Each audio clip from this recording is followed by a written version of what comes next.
ಸೌಮ್ಯ ಯಜ್ಞಳ್ಳಿ ಹೆಣ್ಣು ಮಕ್ಕಳಲ್ಲಿ ಬಾಬಾ ಸಾಹೇಬ್ ಅಂಬೇಡ್ಕರ್ ಅವರ ಬಗ್ಗೆ, ಬುದ್ಧರ ಬಗ್ಗೆ ಬರೆಯುವ ಚಿಂತಕರನ್ನ ನಾವು ಮತ್ತೆ ಸೃಜಿಸುವ ದೃಷ್ಟಿಯಿಂದ ದಿಲೀಪ್ ನರಸಯ್ಯರವರ ಒಂದು ನೇತೃತ್ವದಲ್ಲಿ ಸಂಶೋಧನಾ ಬರಹಗಾರರು ದಿಲೀಪ್ ನರಸಯ್ಯರವರು, ಧಮ್ಮ ಪಯಣದ ಹಿತೈಷಿಗಳು, ಸಾಹಿತ್ಯವನ್ನು ಬರೆಯುವುದರ ಮುಖಾಂತರ ಧಮ್ಮ ಪಯಣದ ಹಿತೈಷಿಗಳಾಗಿ ಇವರೆಲ್ಲರೂ ಕೂಡ ತಮ್ಮ ಸಹಕಾರದ ಮೂಲಕ ಧಮ್ಮ ಪಯಣವನ್ನು ಇಲ್ಲಿಗೆ ತಂದು ನಿಲ್ಲಿಸಿದ್ದಾರೆ.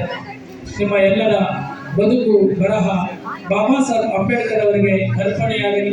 ಮತ್ತೆ ಹೆಚ್ಚು ಹೆಚ್ಚು ಬರಹವನ್ನು ನೀವು ಬುದ್ಧರ ಮೇಲೆ, ಬಾಬಾ ಸಾಹೇಬ್ ಅಂಬೇಡ್ಕರ್ ಅವರ ಮೇಲೆ ಬರೆಯಲಿ, ಇನ್ನೊಂದು ಪೀಳಿಗೆಗೆ ಮಾದರಿಯಾಗಲಿ ಎಂದು ಹಾರೈಸುತ್ತಾ ಈ ಒಂದು ಸನ್ಮಾನವನ್ನು ಮೂಡನಕೋಡು ಚಿನ್ನಸ್ವಾಮಿರವರು ಕೇಂದ್ರ ಸಾಹಿತ್ಯ ಅಕಾಡೆಮಿ ಪುರಸ್ಕೃತರು ಮತ್ತು ಪುರುಷೋತ್ತಮ ಸರ್ ಬಿಳಿಮಲೆಯವರು ಹಾಗೂ ಮತ್ತೆ ಬೂದಿರತ್ನರವರು,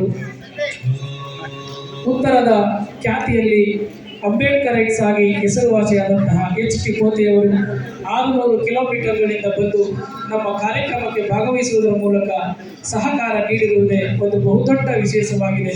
ಅವರಿಗೆ ಹೃದಯಪೂರ್ವಕವಾದಂತಹ ನಮನಗಳನ್ನು ಈ ಸಂದರ್ಭದಲ್ಲಿ ಸಲ್ಲಿಸುತ್ತೇವೆ. ನಾಡಿನ ಹಿರಿಯ ಚಿಂತಕರಾದಂತಹ ಶ್ರೀಯುತ ಪುರುಷೋತ್ತಮ ಬಿಳಿಮಲೆ ಸರ್ ಅವರು ಧಮ್ಮ ಪಯಣಕ್ಕೆ ತಮ್ಮ ಸಹಕಾರ ಸಲಹೆಗಳನ್ನು ನಾವು ಸ್ವೀಕರಿಸ್ತೇವೆ. ಇದನ್ನು ನಾಡಿನಾದ್ಯಂತ ಮತ್ತು 32 ಜಿಲ್ಲೆಗಳಲ್ಲೂ ಕೂಡ ಪಸರಿಸುವ ಒಂದು ಮಹದಾಸೆಯಿಂದ ಈ ಎಲ್ಲ ಭೌತಿಕ ವಲಯವನ್ನು ಇಲ್ಲಿ ಸೇರಿಸಲಾಗಿದೆ. ನಿಮಗೆಲ್ಲರಿಗೂ ಒಳಿತಾಗಲಿ. ಬುದ್ಧ ಬಾಬಾ ಸಾಹೇಬ್ ಅಂಬೇಡ್ಕರ್ ಅವರ ಚಿಂತನೆಗಳಲ್ಲಿ ಸಾಗಿ ಎಂದು ಹಾರೈಸುತ್ತಾ ಒಂದು ಥಾಮಸ್ ಪ್ರಶಸ್ತಿಗೆ ಹಾರೈಸೋಣ.